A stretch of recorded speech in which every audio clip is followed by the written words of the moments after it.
สบายดีโดยสบายดีสบายดีสาวโสดหน้าใหม่เนาะทุกคนอ้าคืองามกระโดดเป็นตาเพลงอะไรเนาะก่อนอื่นกสิขออนุญาตถามข้อมูลของน้องเพิ่นก่อนชื่อว่าอะไรได้หน่อยสื่อเบียร์สาวเบียร์ร้อยหกอืมอายุได้จักปีปัจจุบันใช่อืมผ่านมานี่แบบเคยแต่งงานบ่หรือว่าเคยสร้างครอบครัวบ่บ่เคยอืมแฟนนี่เคยมีบ่เคยโอ้อ้าวแท้บ่โดยว่าแท้มันเป็นอะไรแบบมันบ่มีคนเข้ามาจีบหรือว่าเฮาบ่เปิดใจมันเหมือนมีคนเขามาจีบอืม ที่จริงนี่ก็เปิดใจไว้อยู่แต่ว่าบ่มีไผเข้ามาจีบเลยบ่โดยแต่ก็แบบขนาดว่าแฟนหนักกับมีแต่แบบว่าลมกันแต่แบบได้เฮิงและซักซื่อๆเพื่อนเริ่มขัดนะแล้วสิมาไปมาหากันนั่นนั่นนี่นะอ้าวอืแบบมาหาว่าเพื่อนยังบ่ทันมีโดยเคยร่วมแต่ทางโทรศัพท์บ่โดยอืมปัจจุบันนี่น้องยังเรียนอยู่บ่ต้องออกแล้วออกได้จักปีแล้วอะนี่ออกได้3 ปีนี่แหละตั้งแต่ปี2021อืมเป็นอะไรคือแบบว่าออกไวแท้เนาะอายุยังน้อยอยู่บ่อยากเรียนต่อบ่หรือว่าทางฐานะครอบครัวบ่มีเงินมีคำ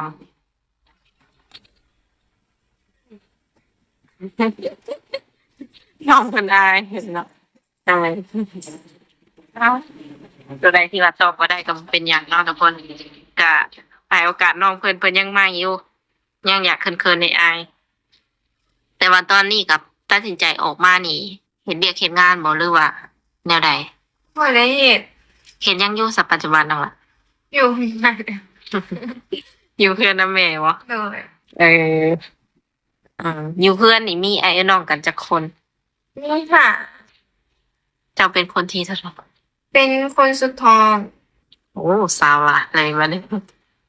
มนต์มาขอนี้เลย อาเจ้าลูกสาวล่ะอ้ายน้องนี่เพิ่นมีแบบว่าครอบครัวเบิดแล้วบ่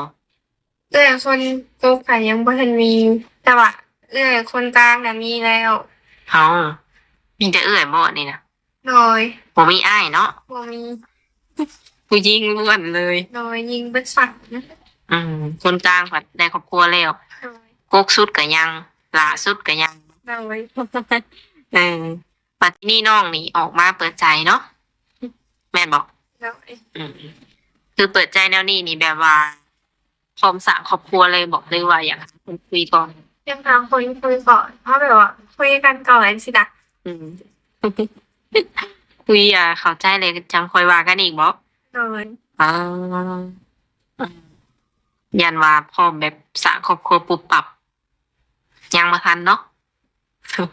ใช้เวลาโดนบ่จังแบบว่าตัดสินใจเอาคนใดคนหนึ่งมาเป็นคู่ชีวิตสำหรับน้องคิดว่าแนวใดคิดว่าน่าสิโดนอยู่ได้อืมเป็นแนวใดยามเพิ่นตัวนี้หรือว่าเราบ่มั่นใจในตัวเองยังบ่หวั่นใจอืมแล้วเปิดใจในมื้อนี้นี่แบบว่าน้องหละก็มีสเปกที่ว่าตั้งไว้อยู่บ่มักผู้ชายแบบใด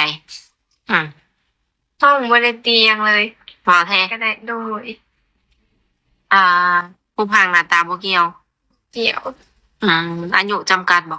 บ่จำกัดว่าแท้ โดยเอ้า50 60ได้บ่ได้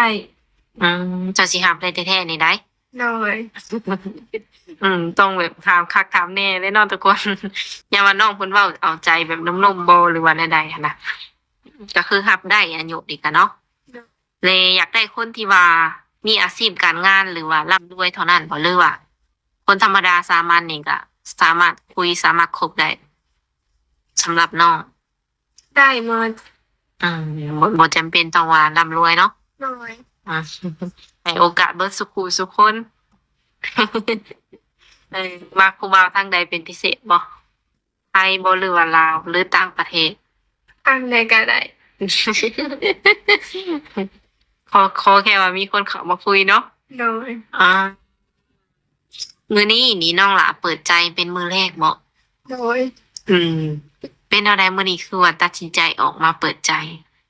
อยากมีคนคุย เอ เป็น อ แฟนหรืออย่างนี้แหละ อ่า เอออ่ะก็ขอให้เพิ่นได้อันพอคนที่ว่าเพิ่นตามหากันแล้วกันเนาะ อยากลองเบิ่งเนาะ โดย มีคนแนะนำเราบ่หรือว่าเราศึกษามาเอง ศึกษามาเองมึงไม่เพยเนี่ยนะ เห็นเองเลยบ่ เห็นเอง อ๋อส่วนตัวแล้วก็มักเขาลิน YouTube บ่ มาก และที่นี่ก็เลื่อนเลยเลื่อนไปเลื่อนมาเลยเห็นบ่ โดยเห็นตอนแรกนะเป็นเพื่อนกับเอื้อเหมยอะสินะ อืม แล้วก็เหลือนไปแล้วก็เห็น อืม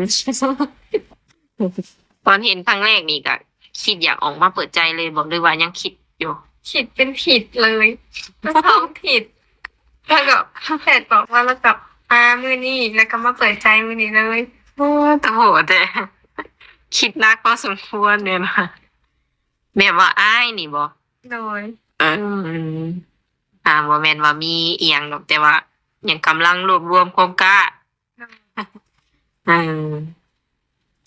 อ่า มีแต่ว่า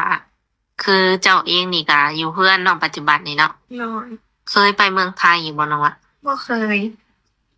เคยไปไกลสุดไปฮอดไส บ่เคยไป อยู่แต่น้ำพ่อน้ำแม่นี่ โดย โอ้อืม ถามแขงเขายังบ่เคยออก อ่าพ่อแม่ห่วงบ่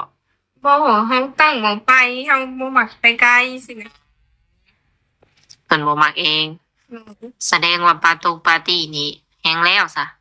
ปาร์ตี้ก็ไปอยู่ อ๋อ แบบเป็นช่วงแบบเป็นเนื่องในโอกาสวันเกิดอีสังสินะเฮาไป อืมแต่ถามว่าบ่มีแหละบ่ไป แม่น อ๋อ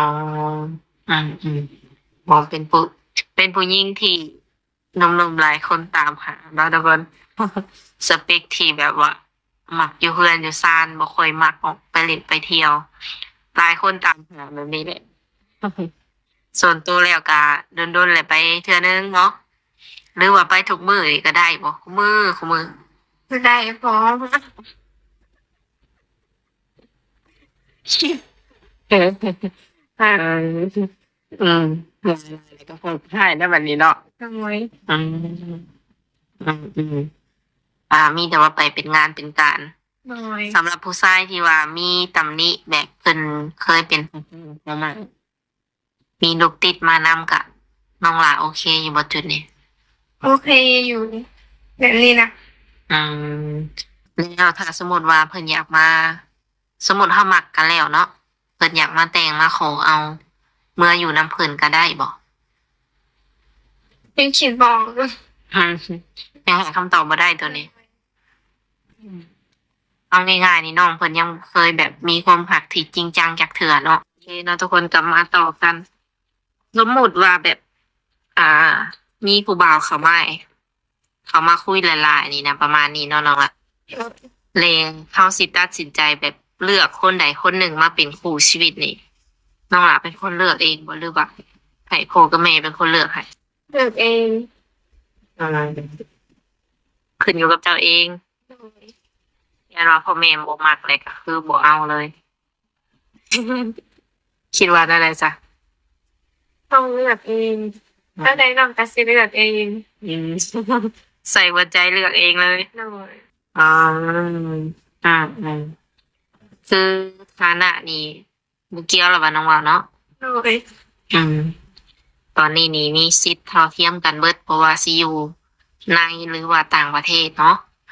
น้องลาแบบอ่านภาษาไทยได้บ่ ได้ ภาษาอังกฤษก็ได้บ่ คิดได้บางก่อน เออยันว่ามีความสามารถพิเศษ แสดงว่าไทยนี่ได้เซตอหย่างนี้เขียนเป็นปกติ เชื่อม แต่ว่าภาษาอังกฤษนี่บ่ค่อยเป็นปานใดเนาะ โดย อืม แบบว่าเวียกงานแถวบ้านแถวเพื่อนนี่ก็บ่คิดอยากไปเฮ็ดแล้วเนาะมันเป็นจังได มันเป็นแบบใดบ่กล้าไปหรือว่าแนวใด พ่อบ่เห็นไป อ๋อ เลย เด้อพ่อมันก็สิผัวจังซี่เนาะทุกคน คุยกับค่ำกลางคืนนี่พ่อสิบ่ให้บ่เนาะ ว่า ตอนที่เจ้าสิออกมาเปิดใจนี่เจ้าได้บอกพ่อแล้ว ในลมก็พอมาจะ2 อาทิตย์แล้ว เพิ่นว่าแนวใด เป็นว่า เพิ่นกะตอนแรกเพิ่นก็บ่อยากให้ถ่ายสินะแล้วแบบแล้วมาแล้วก็บอกเพิ่นแล้วก็เว้าหลายเทื่อแบบลำไปลำมาเบิดมื้อเบิดเว้นสินะแล้วก็มาบอกว่าถ่ายรูปแล้วก็บอกมันเพิ่นก็ถามว่าสิให้เอ้ยมาถ่ายให้มึงได้แล้วก็บอก อ้าว ให้มันก็ถ่าย ถ่ายโทษวะ เลย แรกๆนี่เพิ่นบ่ยอมเลย ตอนแรกเพิ่นก็บ่ให้ถ่าย เป็นหยังเพิ่นก็บ่อยากให้น้องถ่ายคลิป ค่ะ หรือแบบว่าเพิ่นบ่อยากให้หาในโลกแบบออนไลน์บ่ เพิ่นก็บ่ฮู้หยังเราบ่ได้ถ่าย ความรู้สึกน้องเองนี่เป็นอะไรซะออกมาเปิดใจแบบสู่โลกกว้างแนวนี้นี่รู้สึกแบบใดตอนนี้ ตื่นเต้น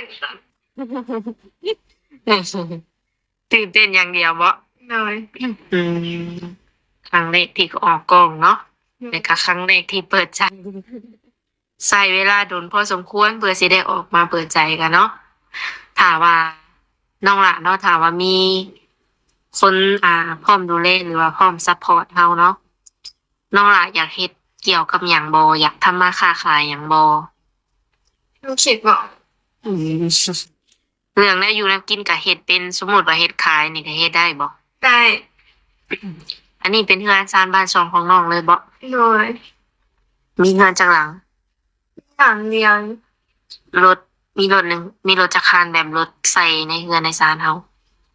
มีรถจักรอยู่2 คัน อืม แล้วก็รถคันหนึ่งเหมือนกัน แบบว่า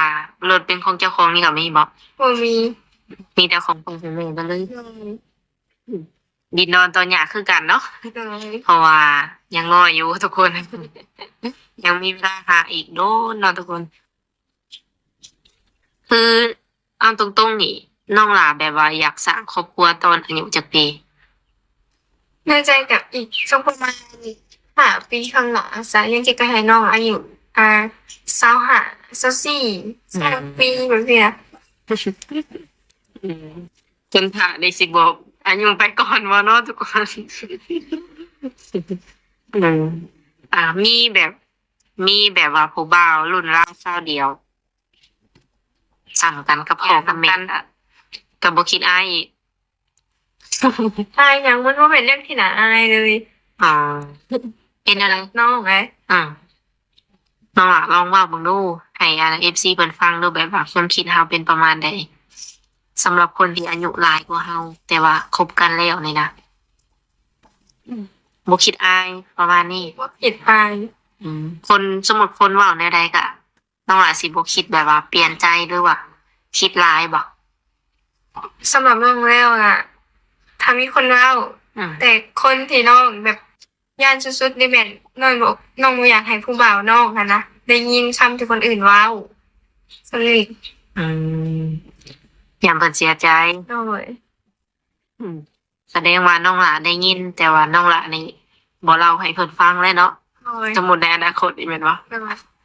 สิเก็บไว้เลยเนาะ โอ้ย อืมคือเอาง่ายๆก็แบบว่าแค่ความรู้สึกคนที่ว่าอยู่กับเฮาดีกว่าเนาะ โอ้ย อืม แล้วสำหรับคนที่ว่าแบบ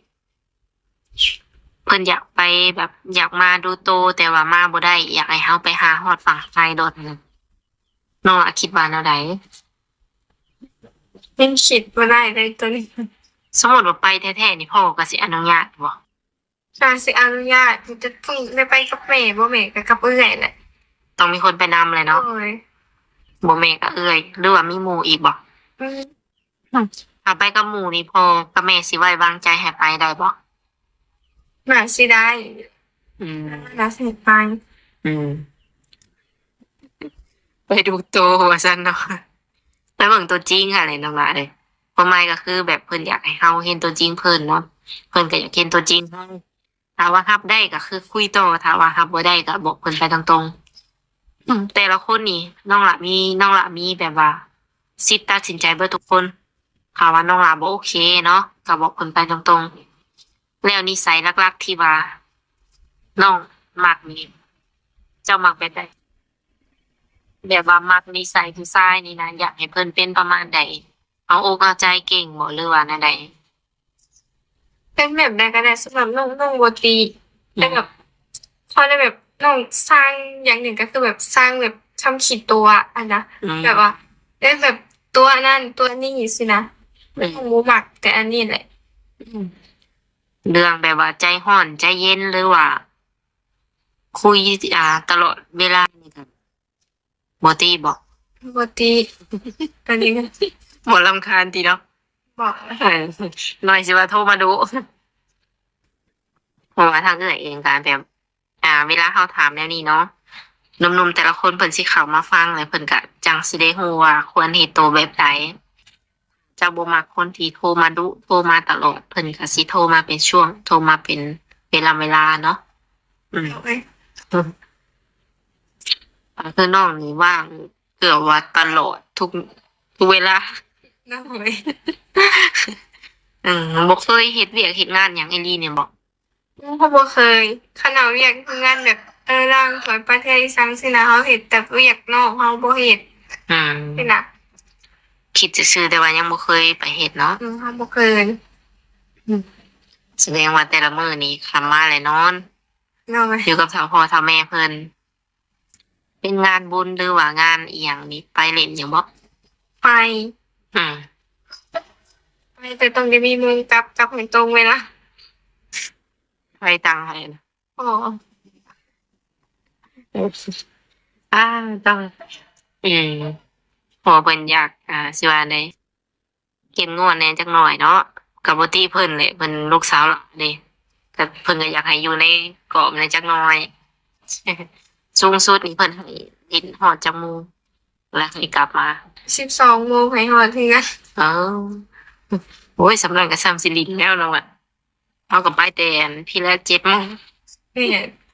ไปแต่7โมง คันไปเดึกเลยเป็น9 โมงเลยแล้วแต่เฮ็ดอะไรก็เฮ็ดสินะแล้วก็สว่า เอ้า เอาเขาไปเนี่ยได้มีแต่นอน อ๋อสั้นบ่อืมคิดว่าอีหยังนั้นว่าทุกคนอืมโอ้เหลือประเด็นนี้เนาะโอเคทุกคนไว้ให้เพิ่นคิดกันแล้วกันเนาะทุกคนถ้าสมมุติได้ผัวนี่อยากไปอยู่น้ำเพิ่นบ่หรือว่าอยากเอาผัวมาอยู่เพื่อนอยู่ซานนำนะประมาณนี้ ในใจลึกๆนี่เฮาคิดบ่ออกบ่ โดยขี่ว่า ว่าเฮานี่อยากไปอยู่น้ำเพิ่นบ่หรือว่าเฮาอยากอยู่เพื่อนเจ้าของแบบนี้เนาะอืมไห้หน้าตากานี่ก็มีอยู่บ่น้องละ พ่อแม่เขาบ่มีนา อ๋อเห็นไปได้จ้ะซื้อข้าวกิน แต่ว่าส่วนหลายสิเฮ็ดนานำเขาเจ้าแล้วแบบเขาปั้นข้าวให้ อืมได้ปีหนึ่งจักสอบมากินค่ะ ได้ปีละ10ปลายสอบปีนี้ได้17สอบ อ๋อมันสิกุ้มกินบ่น้องละฮะ17สอบนี่กุ้มกินอยู่บ่น้องละ จังหาสิบ่แหละแม่ก็ซื้อตึง อืม เพราะว่า17นี่โว้จักสิแนวใดเลยหักกะใครแน่แม่นบ่พอได้แบบว่าแบ่งเบาเงินคำแน่เนาะ โดย น้องละเฮ็ดหน้าเป็นบ่ เป็น โอ้คนบ่ทรงสีดำนาเป็น ไถนาก็เป็น เอ้า อ่าอีหลี แท้ ไผแบบคาดดำ เป็นหมด อืมแผ่ครึ่งแผ่เฉยบ่ แท้ อ๋อเก่งสุดยอดเลยเนาะทุกคน เป็นเอาได้แบบครอบครัวบ่มีผู้ชายเลยก็เลยแบบเพี้ยนเอาสิบ่ โดย สุดยอดเลยน้องละเอ้ยโตน้อยๆแต่ว่าโอ้ยเก่งอะลีเนาะอืมเฮ็ดเบิดเลย โดย กับข้าวกับน้ำเฮ็ดเป็นอยู่บ่ซะ เป็น โอ้ในเฮือนนี่หลักๆนี่ไผเป็นคนเฮ็ดกับข้าวกับน้ำเอาอยู่ไหน อืม พ่อเลยเขาเราไปเฮ็ดเวียกเลย อยู่เฮือนปัจจุบันนี่มีแต่เจ้าพ่อแม่ โดย 3 คน โดย เจ้าก็เลยต้องแบบเฮ็ดอยู่เฮ็ดกินเนาะ โดย ในเฮือนนี่มักกินแบบรสจัดบ่หรือว่ารสจืดมักแบบใด ก็กินเปลี่ยนบางมื้อสินะก็ซับมื้อไปมาสินะ อืมปกติแล้วนี่เฮ็ดเมนูแบบใดสู่พ่อสู่แม่เพิ่นกิน ส่วนหลายสิมักแกงหน่อไม้เดี๋ยว อ๋อตัว มักกินแกงหน่อไม้เลย อืเป็นอะไรคือว่าอยากกินแกงหน่อไม้แบบว่าซีน หรือว่าอีหยังแบบสิบ่ค่อยมักบ่ ไม่ค่อยมาก มัก ต อา ล หาร อดงานเขาบอกกินแบบประเภทแบบสดน้ำสังประมาณนี้นะ มักอาหารธรรมชาติบ่ นี่ อืมโอเคเนาะทุกคนคือน้องนี่ก็มีแบบว่าเฟซไลน์อยู่บ่เล่นโทรศัพท์ ของเจ้าของเลยบ่หรือว่าของพ่อแม่ เอาไว้ อืมถามว่าเพิ่นอยากทักมาเลิ้นนี่เพิ่นสามารถทักมาได้ช่วงใด ทำไว้ได้ตลอดเลย 24ชั่วโมงเลย โดย อยากคุยสายอยากเห็นหน้าก็ได้บ่ ได้ ถ้าเพิ่นอยากมาหาฮอดเฮือนได้สำบัดนี้ ได้ เอามาแบบเซอร์ไพรส์ได้บ่ อุ้ยต้องนัดก่อนบางเสียแบบแล้วส่วนแล้วเขาก็จะไม่ได้ไปใส่แบบญาตินอนบนทันตื่นเลยนะ คิดว่า มีทางไป ถ้าสมมุติว่ามาแล้วบ่พอแบบว่าบ่เห็นน้องอยู่เฮือนนี่น้องสิอยู่ไสแบบปกติในชีวิตประจำวันกะ อยู่เพื่อนหนูสบาย อืมบ่เห็นเฮือนหมู่ต้องเป็นเฮือนเจ้าสองบ่อนนี้ นี่ เป็นไปได้ก็อยากให้นัดก่อนเพิ่นว่าเนาะมีแต่ว่าตอนนี้นี่พร้อมคุยแล้วแม่นบ่ อืม ก็หวังว่าเจ้าสิตอบเบิดทุกคนเด้อ ได้ ตอนนี้มีคนทักเข้ามาแล้วบ่ มี ไวอีหลีเนาะทุกคนหากระถ่ายเมื่อกี้นี่เลยเด้นี่YouTube เพิ่นหาก็อัพคลิปลงนี่ก็มีคนทักเข้ามาแล้ว หลายคนอยู่บ่ หลายประมาณ4 คน ปอโตไวว่าเนาะคิดอยู่บ่ว่าเป็นหยังเพิ่นคือทักมาหาเฮาไวแท้ ว่าโบมีคือปะ อาจจะเป็นแบบสเปคของเพิ่นก็ว่าได้เนาะก็โอเคทุกคนเลยมื้อนี้ก็อยากสัมภาษณ์น้องเพิ่นโดนอยู่เนาะแต่ว่าแบตสิดับแล้วมีแต่ว่ามื้อหน้ามื้อใดค่อยมาหาน้องเพิ่นใหม่เนาะสำหรับคลิปนี้ก็สิได้ขอตัวโจบไว้ก่อนถ้าหากว่ามื้อหน้ามื้อใดมีเวียกมีงานหยังก็สิมาหาน้องใหม่เด้อโดยสบายดีเนาะ ทำไม